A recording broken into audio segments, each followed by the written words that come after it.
औज़ु बिल्लाहि मिनश्शैतानिर्रजीम बिस्मिल्लाहिर्रहमानिर्रहीम। क़ाला इमाम मोहम्मद बाक़र अलैहिस्सलातु वस्सलाम तफ़क्कहू फ़िल हलाल वल हराम व इल्ला अंतुम आराबुन। मासूम फरमाते हैं कि तुम हलाल और हराम को समझो वरना तुम गैर मुअज़्ज़ब हो। यानी दीन के अंदर इंसान को अमल करना बहुत ज़रूरी है। अगर कुछ लोग रसूल पाक सल्लल्लाहु अलैहि वसल्लम के दौर में लोग इस बात से डरते थे, लोग अगर जिस वक्त रसूल पाक सल्लल्लाहु अलैहि वसल्लम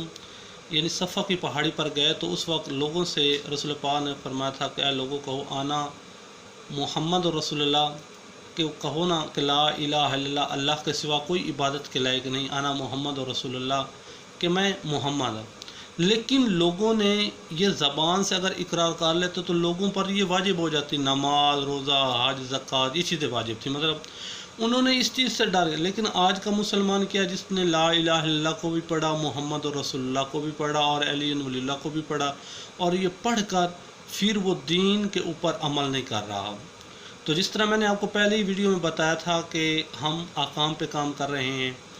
तो यानी हमने आज जो हमारा पहला टॉपिक है, जो हमारा पहला यानी सबक है, वो है तकलीद अहकाम शरी में, कि हम तकलीद क्यों करते हैं, हम पर तकलीद कब वाजिब हो जाती है और हम मर्ज़ तकलीद का इंतखाब कैसे करें। तो आज जो पहला है कि हम तकलीद क्यों करते हैं, इसका जवाब ये है कि हर इंसान जिसके अंदर और जिसके पास अक्ल है वो यकीनन कोई भी काम करता है तो वो किसी न किसी से मशवरा करता है। अगर इंसान के अंदर जिस्म के अंदर कोई कमज़ोरी आ जाती है, बीमार हो जाता है, तो इंसान सबसे पहले डॉक्टर के पास जाता है, और डॉक्टर के पास जाने के बाद वो सबसे पहले यही बात करता है कि मुझे बुखार हो गया है, इस बुखार का मुझे इलाज बताएं, मुझे दवाई दें और मुझे क्या चीज़ों से परहेज़ करनी चाहिए। ये था कि इंसान के अंदर जिस्म की कमज़ोरी, जिस्म की थकावट और बुखार की वजह से, अगर ये क्या है कि उस अक्लमंद ने यही यानी सोचा है कि इसका इलाज डॉक्टर के अलावा मैं किसी और के पास जाऊंगा तो वो मुझे ठीक नहीं बताएगा। तो ये था कि इंसान के जिस्म, अगर रूह बीमार हो जाए तो फिर जिस तरह हम डॉक्टर के पास जाते हैं, इसी तरह अगर रूह की कोई बीमारी हो तो फिर हमें उलमा के पास जाना चाहिए। क्योंकि अल्लाह ताला फरमा रहा है कुरान फ़स्अलू अहल ज़िक्रि इन कुंतुम तालमून, कि जिसके बारे में तुम्हें नहीं पता वो तुम अहले इल्म से पूछो।